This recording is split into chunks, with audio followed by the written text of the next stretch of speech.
Today, we're talking about compromise and how compromising is standing in the way of your intimate connection with your partner. I want to talk about how compromise is destroying your intimate connection, and I'm going to tell you what to do instead. So, the definition of compromise is actually an agreement or settlement of a dispute that is reached by each side making concessions. Now, in the definition alone, you can see how when you use compromise to settle a disagreement, you're already giving up a part of yourself. So, compromise has a negative connotation because when both parties have to give up something that they feel strongly about, then neither party wins. And who wants to be consistently giving up little pieces of things that are important to them? What happens is over time, you compromise, you give in, you give up something that's important to you, and you start to build resentment. That's right. That nasty word resentment that absolutely is the number one killer of all intimacy and feelings of love and connection between two people. So you can see if you have learned how to solve conflict using compromise, that you're basically riding the slow train to the destruction of your connection. Now, you might be saying, well, when I got married, the best advice I got was to learn how to compromise. So that's probably what you started to do. Each time you would have a disagreement or different worldviews with your partner, you'd give a little, they'd give a little, and you'd come up with something that neither of you was 100% happy with. It was just some sort of middle ground between two differing opinions. Now, for very few people, this actually works out well. But for the vast majority of human beings, you reach a point where you don't want to give up anymore, or you don't even have any more to give. Each time you compromise and give up something important to you, you become more and more alike and less like your own unique individual in the relationship. Now, this causes a problem because the strongest, most passionate, and healthiest relationships involve two unique individuals who get to be absolutely 100% themselves and share their unique selves with another person of their choosing. Can you see how if you're constantly giving up little pieces of yourself, that you're not creating that strong, unique individual that looks forward to sharing their life with somebody who is completely different from themselves? I also like to think of this concept as relationship math. For those of you math majors, if you take 1 times 1, then you equal 1. But if either of the ones become a decimal or a fraction, which is what happens when you compromise, you get a half here, a quarter here, you keep chipping away at the ones so that neither of you is showing up as a strong one, but a portion of a one, then you get this law of diminishing returns. So even if you have one strong one and then a half of a one, you multiply those together and you don't have one anymore, you have a half. And the smaller you get by compromising, the less and less you get when you come together. So unless this strong one stays strong and this strong one stays strong through what I'm going to teach you to do instead of compromising, then you multiply them together and get a strong and unified one. This shows up in all different aspects of life. Now, you married somebody obviously who isn't exactly your clone. So they're going to be different than you. They're going to have different opinions, different worldviews, different thoughts about things, different ideas about how to spend your money, how to raise your children, how much to see the in-laws, how clean to keep your house, what to eat for dinner. You're going to have different ideas and opinions about all of these things. And if one of you is always giving in, or both of you are always giving in a piece in order to compromise, then you just weaken yourselves and each other. But if instead you choose to collaborate, which is what I'm suggesting in place of compromise, then you get stronger, your partner gets stronger, and your relationship gets stronger. So let's look up the definition of collaboration. Collaboration is the process of two or more people, entities, or organizations working together to complete a task or achieve a goal. Collaboration is similar to cooperation. Most collaboration requires leadership. So how do we gain the necessary skills to collaborate rather than to compromise? Great question. I'm glad you asked. The first step in collaborating with your partner rather than compromising is to get curious. Get curious about their position, about their opinion, and about their thoughts on the topic that you're disagreeing about. Step 2. Be certain to share your own thoughts and ideas about the topic that you're disagreeing upon. And step 3 is to create a scenario in which both of you get something better than you could have come up with on your own. So I'll give you some examples, some small and some large. The first example is a couple disagreeing about where to go out to dinner. Let's say that the husband wants Chinese food and the wife would rather have Mexican. Now, if they're compromising and they decide to have Italian, then neither one of them actually gets what they wanted originally. Now, this could work as a collaboration if after listening to both sides, they decide that both of them would rather have Italian than Chinese or Mexican. But if neither of them is really looking forward to an Italian meal, it just wasn't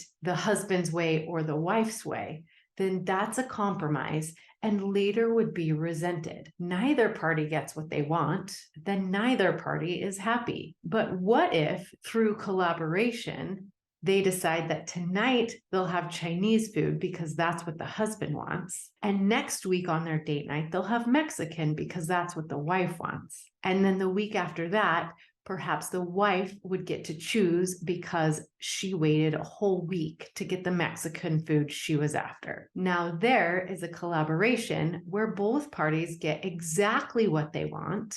And it turns out even better than what either of them would have come up with on their own. Another example of collaboration is maybe that they have appetizers at one restaurant, their main meal at another restaurant, and maybe even dessert at a different restaurant. And they just have like a progressive dinner so that each one of them gets what they really want. Now, this could be a good form of a collaboration if the wife is really looking forward to a certain appetizer at her favorite restaurant, and the husband is really looking forward to a main meal at a different restaurant, then they both get what they want, and the dinner turns out even better than either of them would have considered initially. Now, that's just a small example, but if over time the husband always chooses where they eat dinner, or the wife always chooses, or they end up at some neutral restaurant that neither of them is truly looking forward to, then you can see how the resentment would build up over time for both of them. Now, let's consider a bigger example. I work with a couple in my practice right now where the mom really wants to homeschool her 3 children. The husband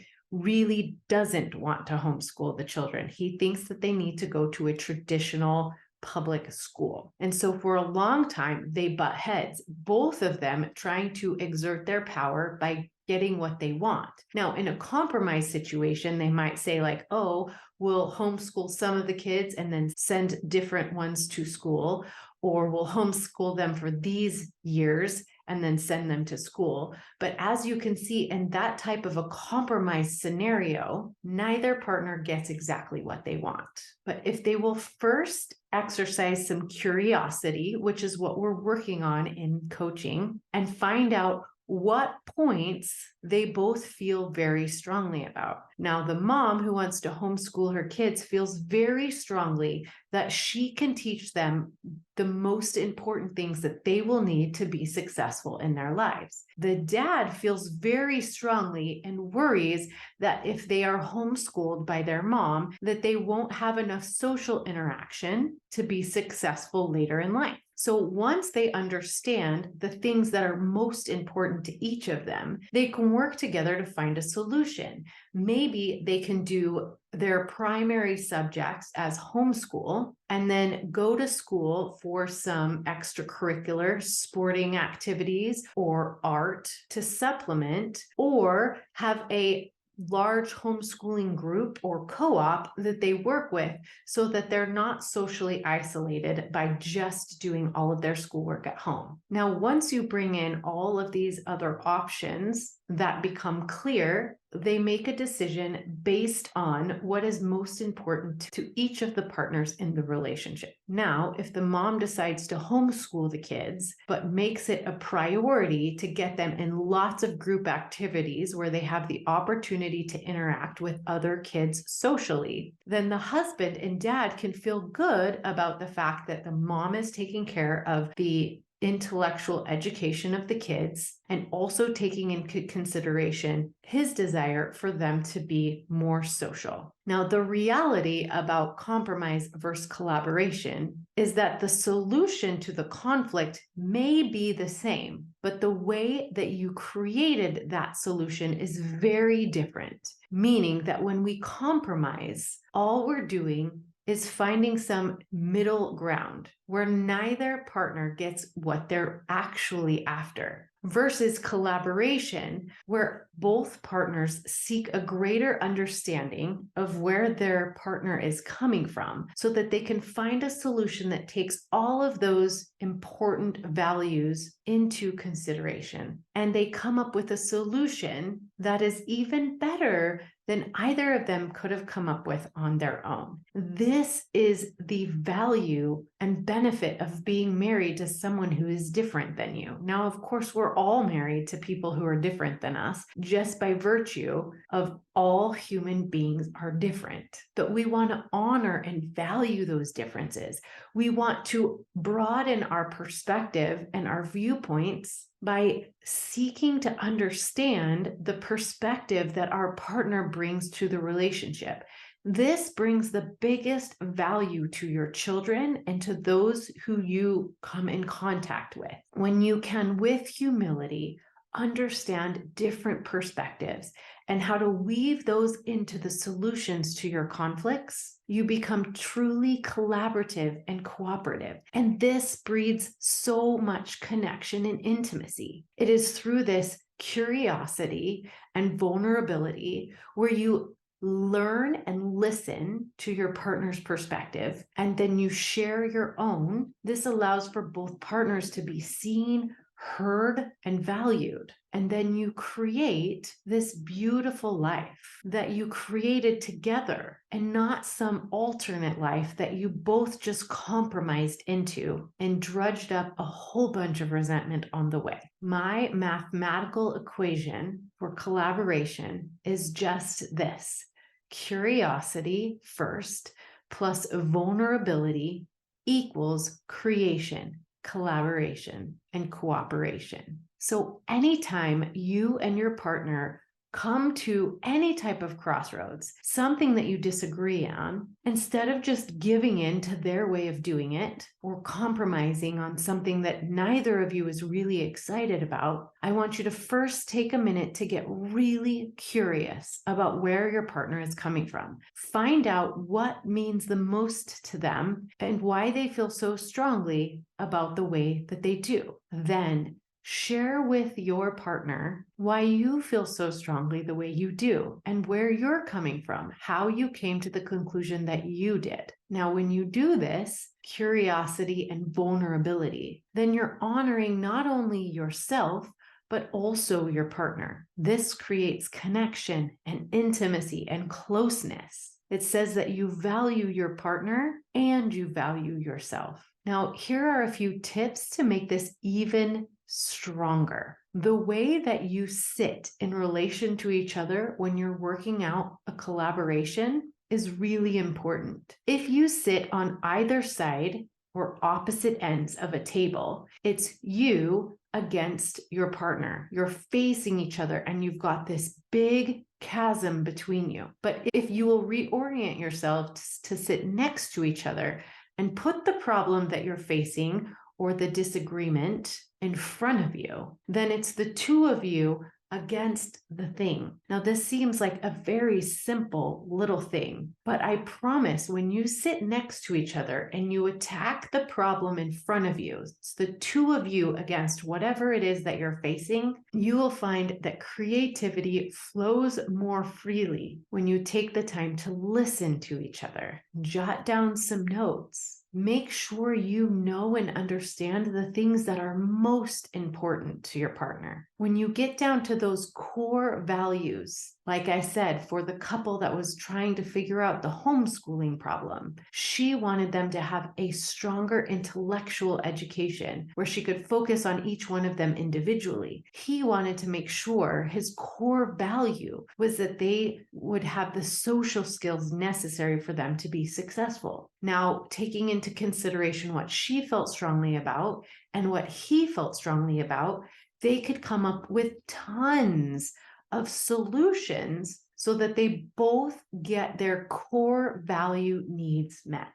Now, this is also best for those children. Oftentimes, one parent sees something that the other one is missing, and the other parent sees something that the other parent is missing. When you take both of those things into consideration, you get more well-rounded, healthy, thriving children. It's the same thing in any relationship. As humans, we can only see from our unique experiences. But when we add in the experiences and knowledge of somebody else, it broadens our perspective and it gives us a better chance of success in whatever endeavor it is that we are aiming for. So you probably can see how this not only works well in your marriage relationship, but it also works better in a work environment or any opportunity you have to work with another person. There's compromise where nobody gets what they want, and there's collaboration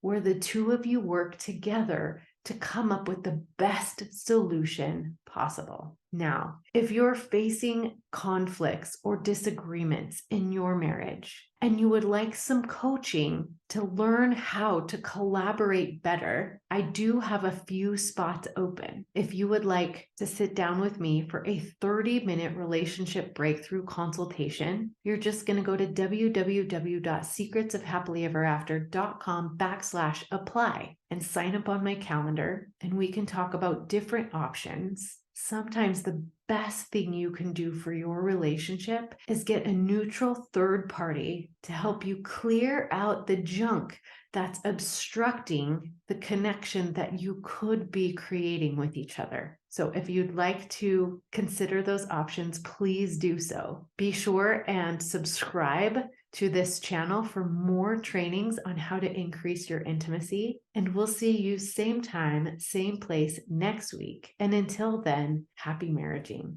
To learn more ways to deepen your intimacy and strengthen your relationship, make sure you watch this video next